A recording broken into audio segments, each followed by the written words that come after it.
Everything happens for a greater purpose, Buddhist wisdom to overcome life's trials. Life is an unfolding journey filled with moments that challenge our patience, test our resilience, and stretch our understanding of meaning itself. For many, the storms of existence can feel cruel, chaotic, and purposeless, leaving the human spirit searching for answers amid uncertainty. Yet within the ancient wisdom of Buddhism lies a profound truth that transforms the way we view suffering, hardship, and difficulty. Nothing that happens in life is wasted, and every experience carries a greater purpose, even if it is hidden in the moment. The idea that everything happens for a greater purpose is not just a comforting belief, it is a guiding principle that encourages us to see our trials not as punishments or random misfortunes, but as opportunities for awakening, growth, and transcendence. Buddhism, with its emphasis on mindfulness, compassion, and the law of cause and effect, provides a powerful lens to interpret life's difficulties. It teaches that suffering is inevitable, but it is never meaningless. Every trial contains within it the seed of wisdom, and every obstacle has the potential to become a stepping stone toward enlightenment.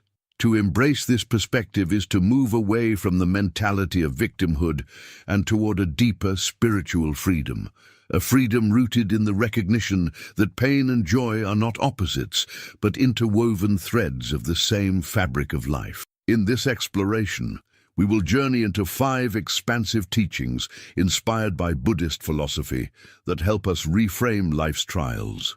Each teaching reveals a dimension of resilience, acceptance, and spiritual clarity that can lift us beyond despair and remind us of the sacred purpose behind every event, no matter how heavy.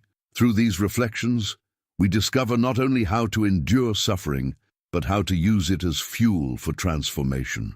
By embracing the wisdom of impermanence, karma, compassion, mindfulness, and the path of awakening, we are invited to look beyond appearances and trust that even in darkness, the universe is guiding us toward light.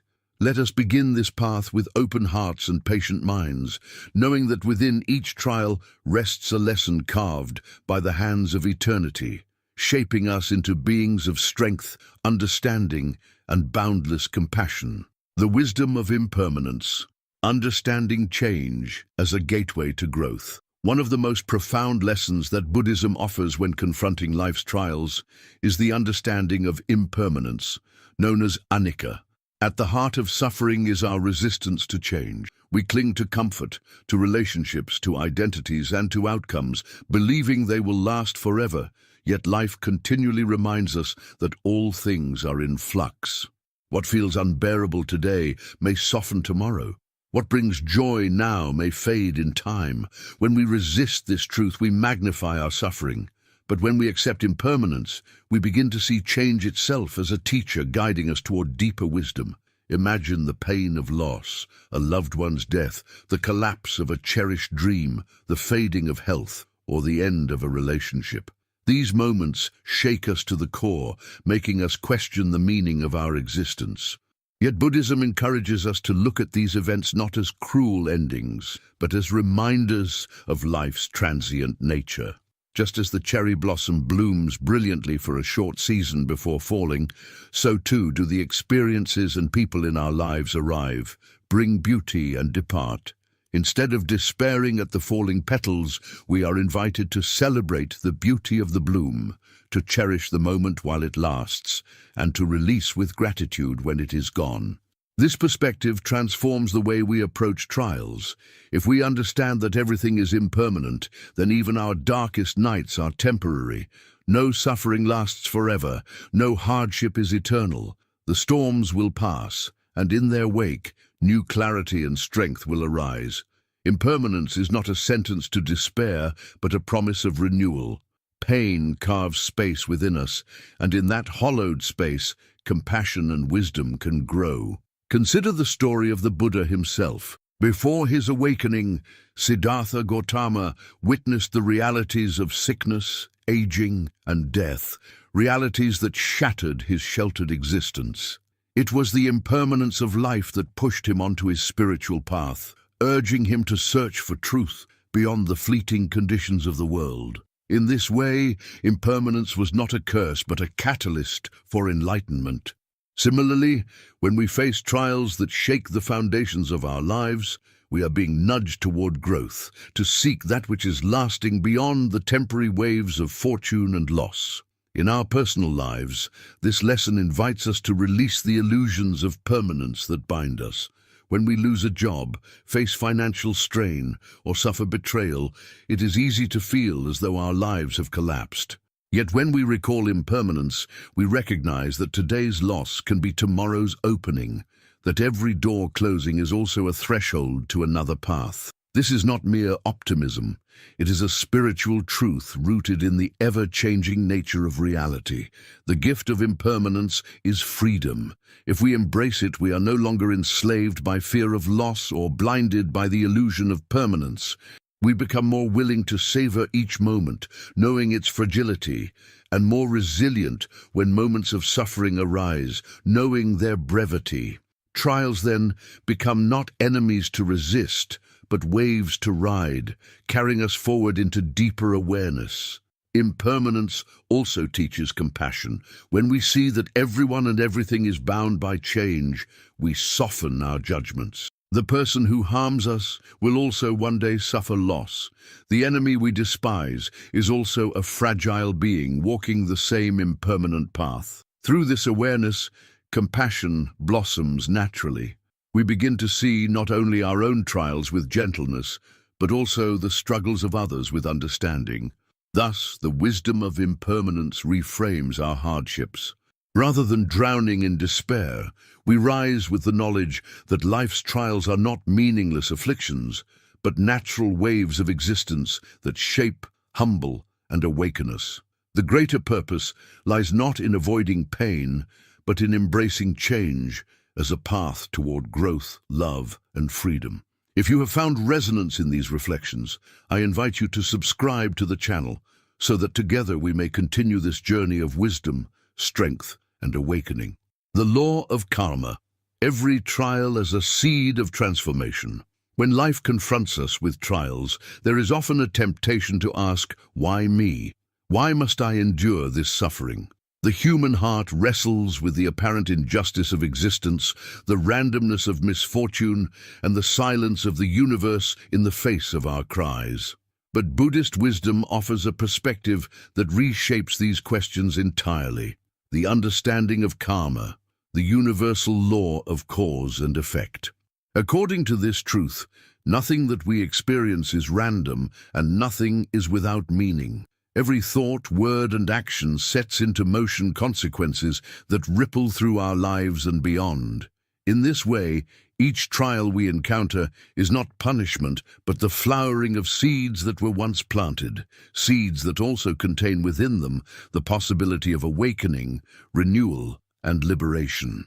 Karma is often misunderstood in popular culture as a kind of cosmic retribution, a simplistic notion that good deeds bring good fortune and bad deeds bring punishment. But Buddhist teaching reveals karma as far more subtle and profound.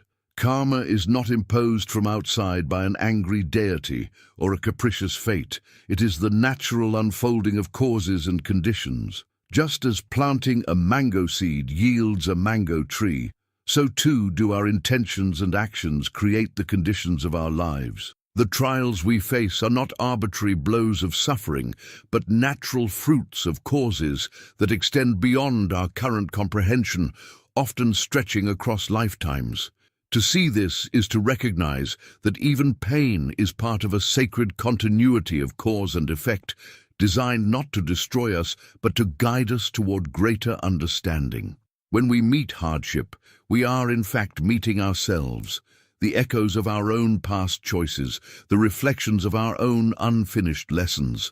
This is not to blame the sufferer, but to empower the spirit. If the causes of our present pain are rooted in the past, then the seeds of our future joy are in our hands today.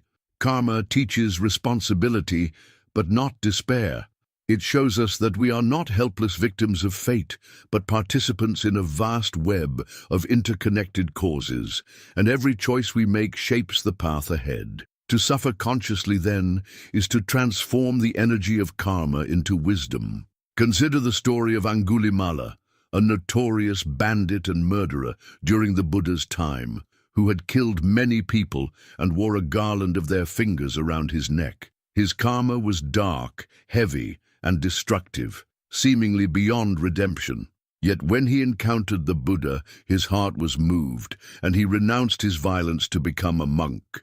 Though his past karma bore bitter fruit, he was often attacked and reviled by others because of his former crimes. His transformation through the Dharma allowed him to face these trials with humility and patience, purifying his heart and ultimately attaining liberation. His story reminds us that even the heaviest karma does not condemn us forever.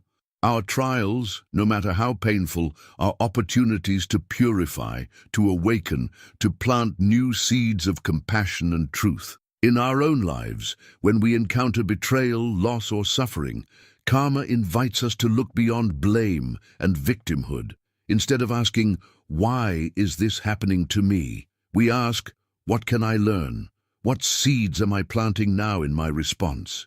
If we respond to hardship with anger, resentment, and hatred, we perpetuate the cycle of suffering, planting new seeds of bitterness that will ripen in time. But if we respond with patience, understanding, and compassion, we begin to transform the karma of pain into the karma of awakening. Each moment becomes a turning point where the future is reshaped. The law of karma also teaches us the interconnectedness of all beings. Our suffering is not isolated, nor is our joy. Every action we take influences others in ways we may never fully see. The harsh words spoken in anger may ripple outward, causing unseen pain, just as a small act of kindness may ripple outward, planting seeds of hope. In this vast, interdependent web, our trials are never solely our own. They are woven into the collective tapestry of human experience. By facing them with wisdom, we not only free ourselves, but contribute to the healing of the world. There is also a hidden mercy in the law of karma. For while we cannot escape the consequences of past seeds, we can transform their meaning by how we meet them. A sickness, for example, may be the fruit of past causes, yet in its unfolding, it can also awaken gratitude for life, compassion for others who suffer, and a deeper appreciation for the present. In this way, even bitter karma can be turned into medicine. The trial does not disappear, but its essence shifts. What once felt like punishment becomes purification. What once felt like tragedy becomes teacher. Buddhist wisdom encourages us to embrace trials as opportunities for merit. In facing suffering with courage and mindfulness, we purify not only ourselves, but the collective karma of humanity. Like a bodhisattva who takes upon themselves the suffering of the world to free others, we too, in our small ways, can carry trials with dignity, transforming them into gifts of wisdom for all beings. When we endure with compassion, we send ripples of healing into the universe. Karma also reminds us that no effort is ever wasted. Even when results seem invisible, every seed planted will ripen in time. The practice of patience, kindness, and mindfulness during hardship may not immediately erase our pain, but it lays down roots for a future of peace. In the same way, the harmful choices of the past may bloom into trials today, but through awareness we prevent their repetition, cutting the roots of suffering before they grow again. Thus, every trial is both consequence and opportunity, consequence of what was and opportunity for what will be. To live with karmic awareness is to live with responsibility and hope. Responsibility because we recognize that our choices matter, shaping not only our lives, but the lives of countless others. Hope, because we know that no suffering is meaningless, no hardship is wasted. Everything, even pain, can be turned into a seed of awakening when held with mindful intention. In the stillness of meditation, many practitioners observe their pain without judgment, watching how it arises and passes away like waves on the ocean. In that observation, they see the law of karma at work, thoughts conditioned by the past, giving rise to emotions, emotions giving rise to actions, actions shaping the future. By seeing this clearly, they learn that freedom lies not in denying trials, but in responding to them with clarity.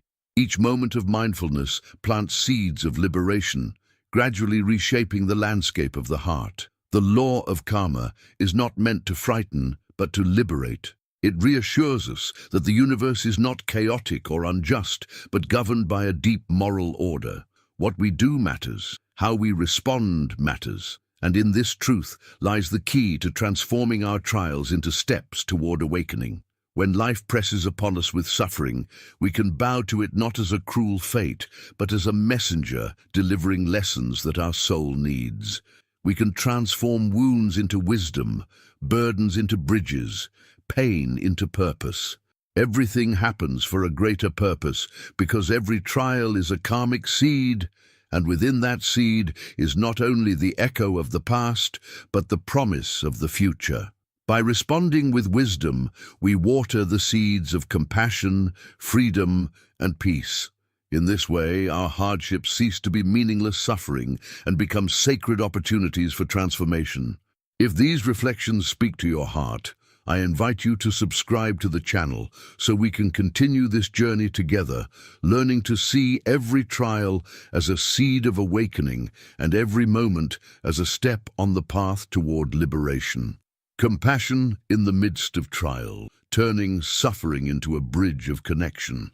There is a deep paradox within human suffering. On the one hand, pain can make us feel utterly alone, isolated within the walls of our own grief, convinced that no one could possibly understand what we are going through. On the other hand, suffering is the very experience that unites us with all beings, for there is not a single life untouched by hardship. The Buddhist path reveals that the secret to transforming our trials lies not in withdrawing into bitterness, but in awakening the boundless power of compassion. Compassion, or karuna, is the ability to open the heart in the midst of suffering, our own or that of others, and to see within pain the possibility of connection, healing, and love. When we encounter suffering, whether through illness, loss, failure, or betrayal, the instinctive response is often self-centered. We collapse inward, asking, "Why me? Why must I endure this?" We become consumed by the weight of our personal story. But the Buddha's wisdom invites us to take a wider view. He taught that suffering is universal. Birth, aging, sickness, and death touch all beings without exception. To suffer, then, is not a personal injustice, but part of the shared human condition. By recognizing this truth, we soften the sharp edges of our own pain. Our wounds become less a prison of isolation and more a bridge that connects us to every other being walking this fragile path of existence. Compassion begins when we recognize that the suffering we endure is not ours alone. If we have lost a loved one, we remember that countless others have endured the same grief. If we feel the sting of betrayal, we remember that many hearts have been broken before us. This does not diminish our pain, but places it within the vast ocean of collective suffering, reminding us that we are not alone in our tears. The tears we shed join with the tears of the world, and in that shared river flows the possibility of connection and healing. Buddhist practice encourages us to use our trials as openings to cultivate compassion. In meditation, practitioners often engage in metta bhavana, the cultivation of loving kindness, beginning with themselves and extending outward to all beings. When the mind is weighed down by personal suffering, instead of drowning in it, one can breathe into the pain, acknowledge it gently, and then extend the wish. May all who suffer as I do find relief. May all beings be free from suffering. This simple yet profound practice transforms self-pity into universal compassion.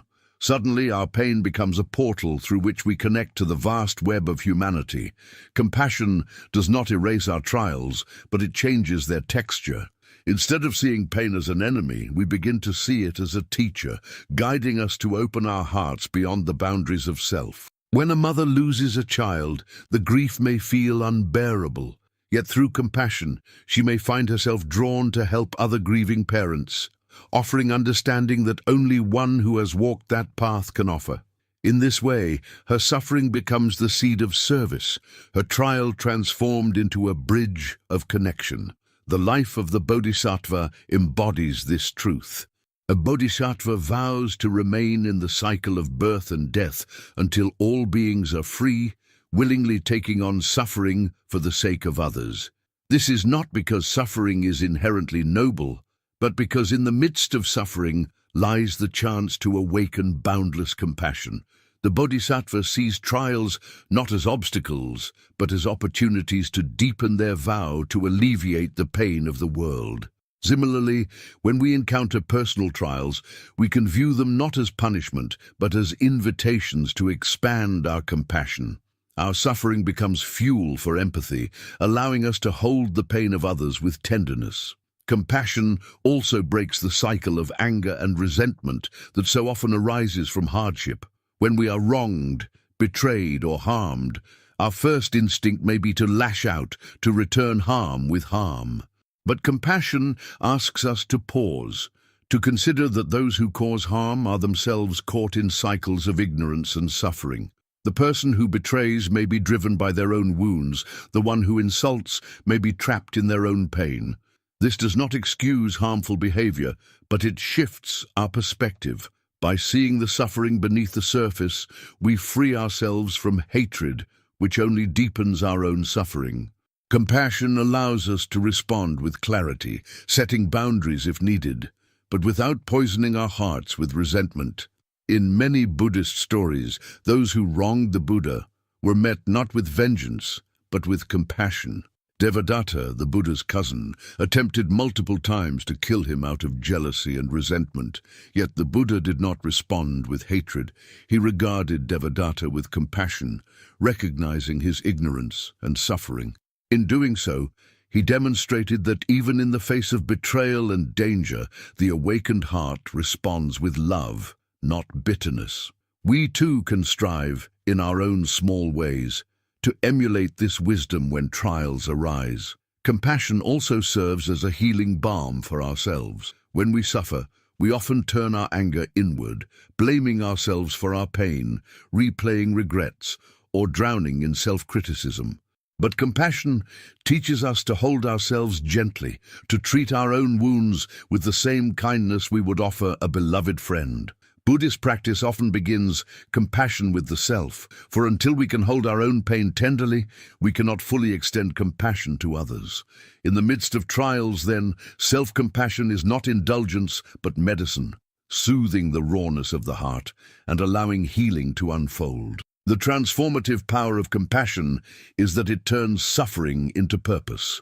Pain that is endured with bitterness leaves scars.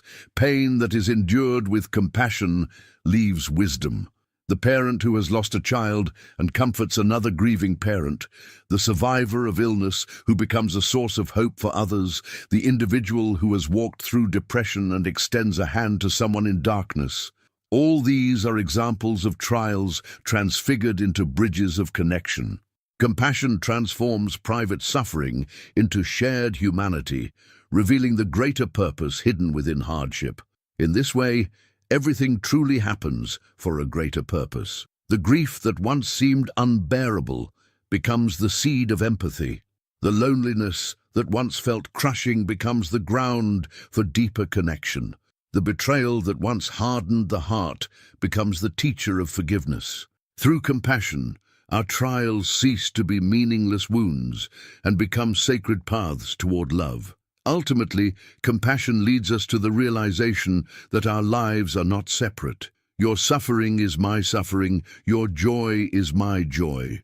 The boundaries of self dissolve in the recognition of our shared humanity, and in that recognition, we find the strength to carry not only our own trials, but also to help carry the burdens of others. In this shared carrying, we discover that no one suffers alone, and every pain can become a step toward the awakening of love. Compassion in the midst of trials is not passive resignation, but active transformation. It does not deny pain, but embraces it, shaping it into a force for connection and healing. When we live this truth, we embody the heart of the Buddha himself, who saw in every being the potential for awakening and in every trial the possibility of compassion. If these words resonate with you, if you feel called to walk this path of compassion and transformation, I encourage you to subscribe to the channel so together we can continue exploring how suffering, when met with compassion, becomes a bridge that unites us all on the journey to awakening. Mindfulness. Amid hardship, finding peace in the present moment. When storms rage in our lives, the mind often becomes its own storm. It rushes to the past, replaying regrets, asking what could have been done differently. It leaps into the future, spinning fears of what might happen next, creating endless scenarios that deepen our anxiety. In this restless movement between what has been and what may be, we miss the only place where healing is possible, the present moment. Buddhism, through the profound practice of mindfulness, sati, teaches us that even in the midst of hardship, peace can be found, not by changing external conditions, but by changing the way we relate to them. Mindfulness is the art of being fully present, of meeting each moment as it is, without judgment or resistance. At first glance, this may seem impossible in the midst of suffering. How can one rest in the present when the present itself feels unbearable? Yet it is precisely within pain that mindfulness reveals its greatest power. Instead of drowning in the narrative of suffering, mindfulness invites us to observe suffering as it arises in the body and mind. The tightening of the chest, the heaviness of grief, the restless whirl of thoughts. By seeing these experiences clearly without being swept away, we create space between ourselves and our suffering. In that space lies freedom. Imagine a person consumed by grief after the loss of a loved one. Without mindfulness, the mind may spiral endlessly. I cannot live without them. Why did this happen? What will become of me? Each thought fuels the fire of suffering. But with mindfulness, the same person learns to sit with the raw sensations of grief, the ache in the chest, the tears flowing down the cheeks, the heaviness in the body. By simply observing these sensations, without adding the weight of judgment or resistance, the grief becomes less a suffocating prison and more an unfolding process. It rises, it peaks, it passes, like waves on the ocean. Through this practice, the heart begins to find stillness even amidst the storm. The Buddha himself emphasized mindfulness as the direct path to liberation.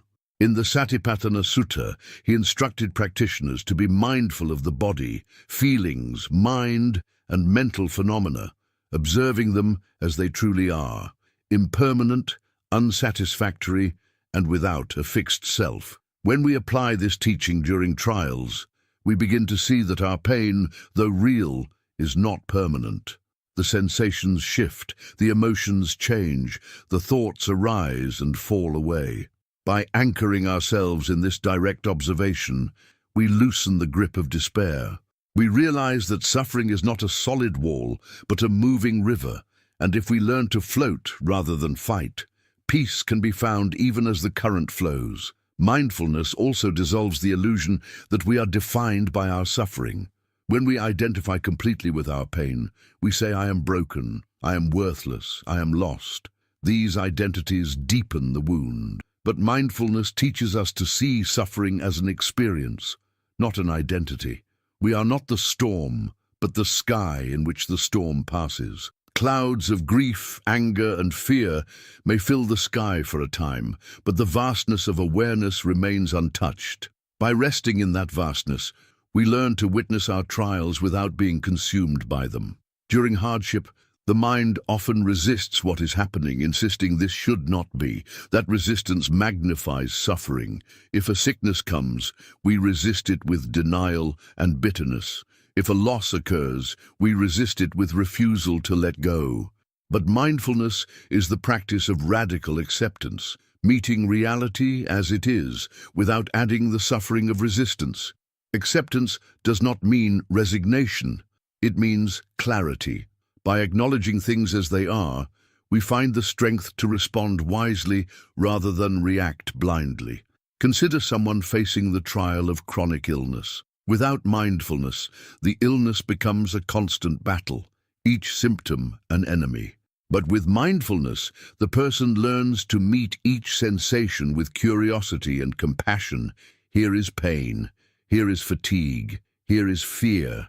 By naming and observing rather than resisting, the illness loses some of its power to dominate the mind. Moments of peace arise even in the midst of pain because the person is no longer fighting against what is already here. Mindfulness also cultivates gratitude even during trials. When the mind quiets enough to rest in the present, small blessings reveal themselves. The warmth of sunlight on the skin, the sound of birdsong, the simple gift of breath. These moments do not erase suffering, but they remind us that life is never only pain. Even in darkness there are flickers of light. To notice them is to discover resilience. Gratitude born of mindfulness does not deny hardship, but places it within the larger context of life's beauty and fragility. On the deepest level, mindfulness transforms trials into gateways of awakening. The Buddha taught that suffering is one of the Four Noble Truths, the unavoidable reality of existence. Yet he also taught that by observing suffering mindfully, we can trace it to its causes and ultimately transcend it. Trials become the very material of liberation. Each time we bring mindful awareness to pain, we weaken the chains of ignorance and strengthen the roots of wisdom. In meditation, practitioners may sit with intense physical or emotional discomfort. At first, the instinct is to escape, to shift position, to distract the mind, to avoid the rawness.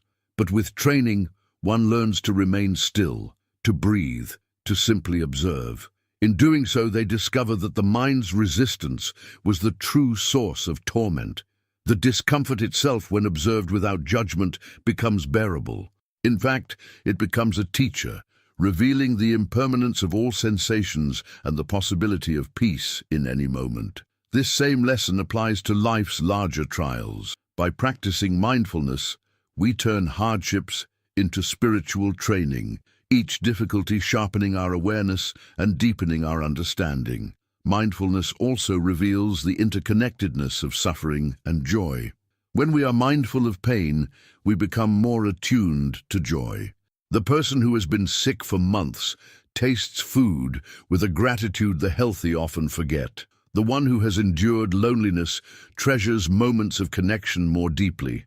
By being fully present to hardship, we prepare ourselves to be fully present to joy. Both become part of the rich tapestry of life, neither clung to nor resisted, but experienced fully as they are.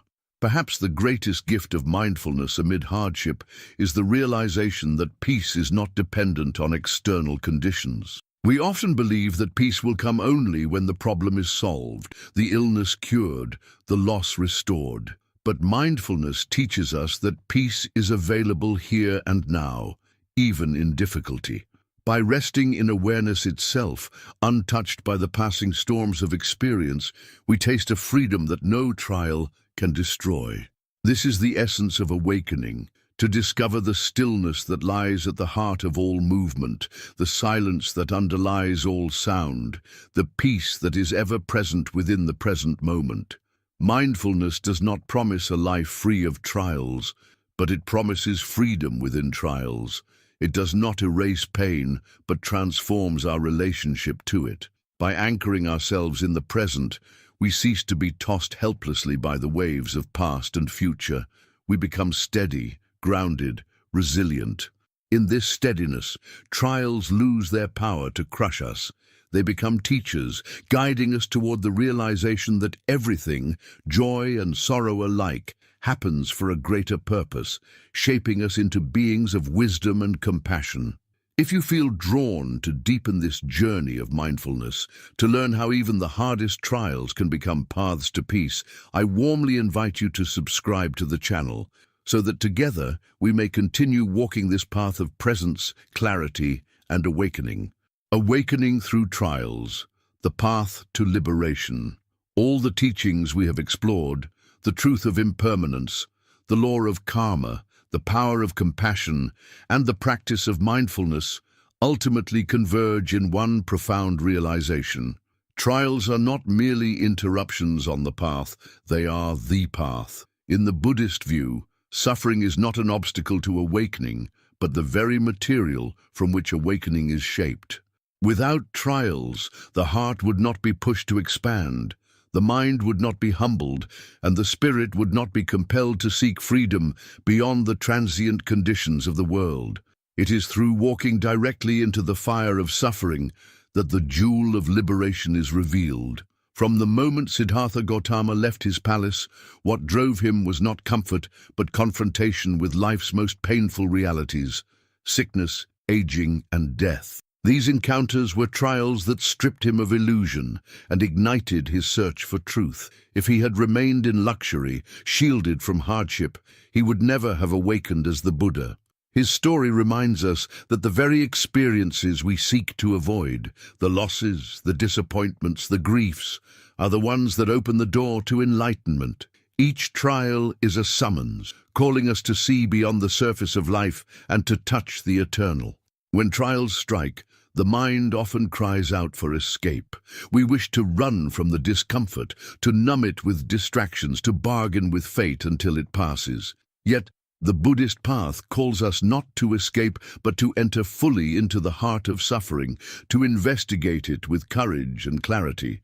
The Buddha taught that the way out of suffering is not to avoid it, but to understand it. In the first noble truth, he acknowledged the reality of dukkha, the unsatisfactoriness woven into existence. In the second noble truth, he pointed to its cause: our craving, our clinging, our resistance to reality as it is. The third noble truth revealed the possibility of cessation, the end of suffering.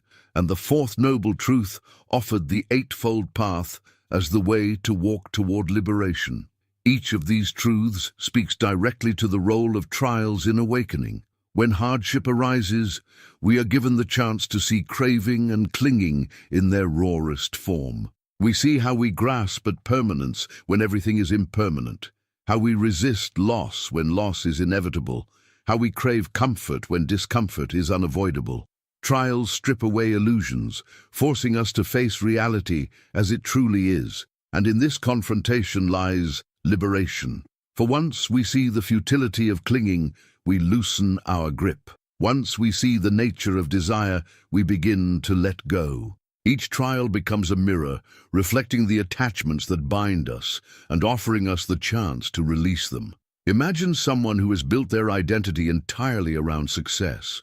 When failure comes, a lost job, a failed business, a dream that collapses, they may feel as though they have lost themselves.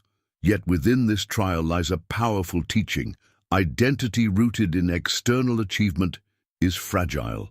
True freedom lies not in what we accomplish, but in the depth of awareness with which we live. If that person, instead of drowning in despair, turns inward, they may discover a self beyond success and failure, an awareness untouched by external conditions. The trial of failure then becomes the doorway to awakening.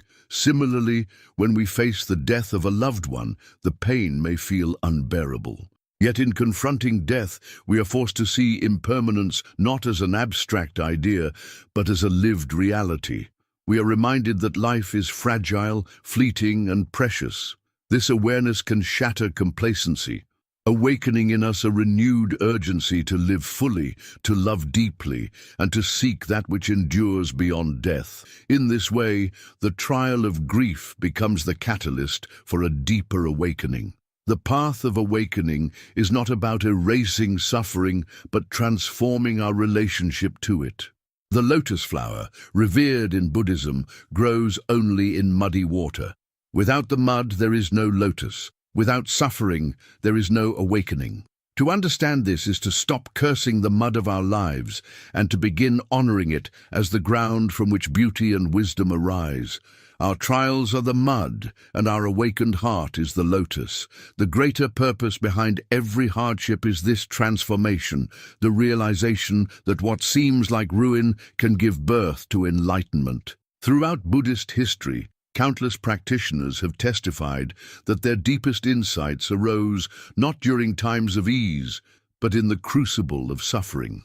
A monk meditating in the cold forests of China found clarity as he endured hunger and loneliness.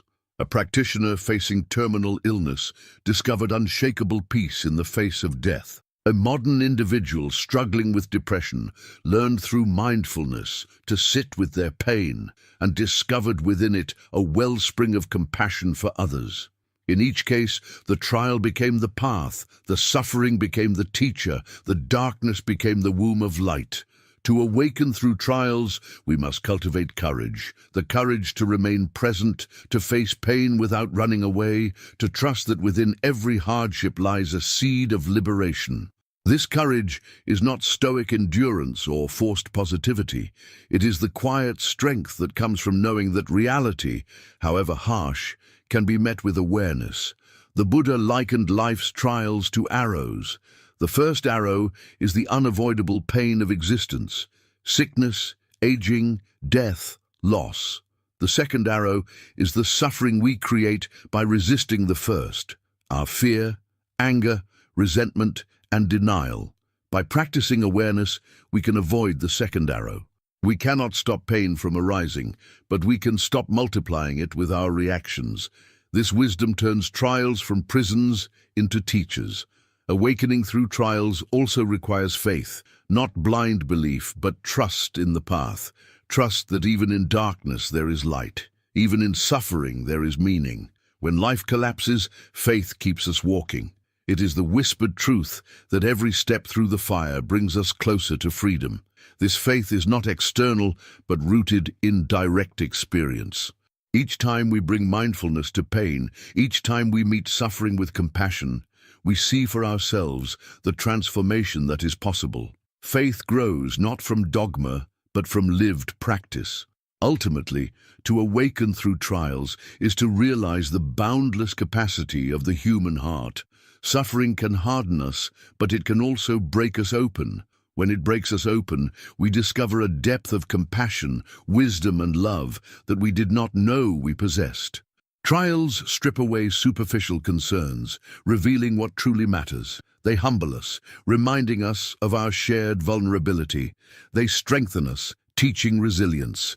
They awaken us, pointing us beyond the fleeting play of gain and loss, pleasure and pain, toward the unshakable peace of enlightenment. Thus, everything happens for a greater purpose.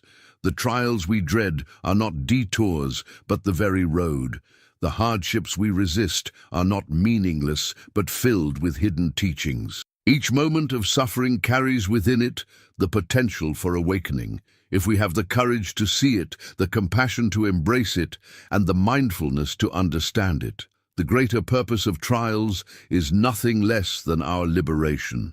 If this message touches your heart, I invite you to subscribe to the channel so that we may continue walking together on this path of awakening, learning how every trial, no matter how heavy, can become the seed of freedom.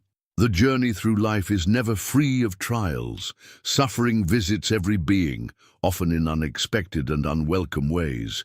Illness, betrayal, loss, failure, fear, these experiences can seem in the moment to rob life of meaning and leave us adrift in despair. Yet Buddhist wisdom reminds us again and again that nothing is wasted, nothing is random, and nothing is without purpose. Every trial, however heavy, carries within it a hidden invitation, the invitation to awaken. We have seen how impermanence teaches us that all conditions, whether joyous or painful, are fleeting, and in their transience lies freedom.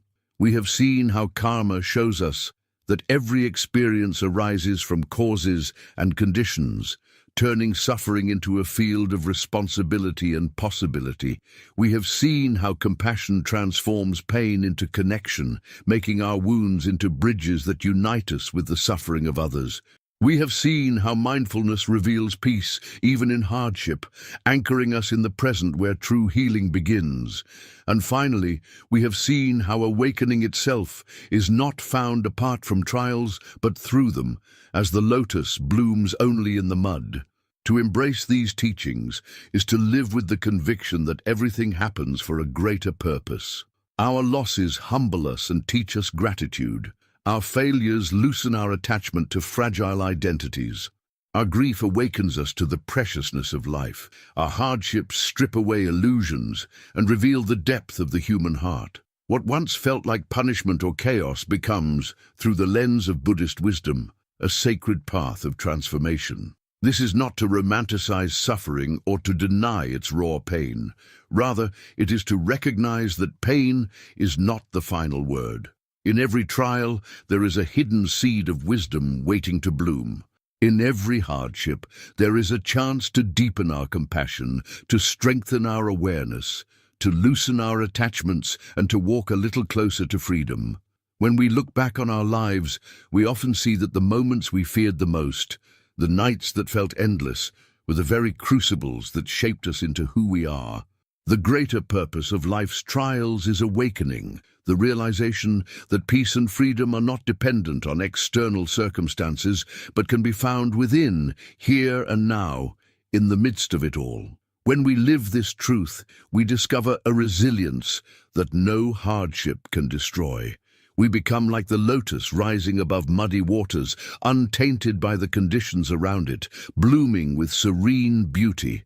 So when trials come, as they inevitably will, may we remember that we are not being punished, but being invited to grow, to awaken, to love more deeply, and to trust the unfolding path.